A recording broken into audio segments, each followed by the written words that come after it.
Sadyain ko na naka 4th gear Kaya medyo hirap yung makina, nag-i-struggle siya. Nahihirapan siya, kaya ang gagawin ko, ibababa ko to 3rd gear. Medyo hirap pa rin kasi mabagal yung takbo natin, ibaba natin na 2nd gear. Ayan. So mararamdaman mo yun na nahihirapan yung iyong makina kapag sa mga uphill, medyo medyo bumabagal yung takbo. Tapos kahit nabigyan mo pa siya ng gas, diinan mo yung gas, parang hindi siya umaabante or nahihirapan siyang umabante. So ibig sabihin lang nun mga ka-fixit,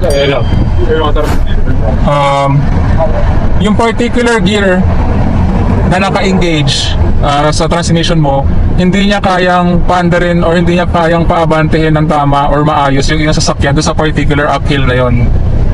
Kaya makakaramdam ka ng struggle mula sa makina na nahihirapan siya. Tapos maririnig mo rin yung makina na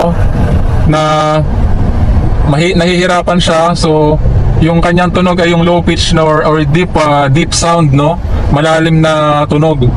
So ibig sabihin hirap yung makina na humatak.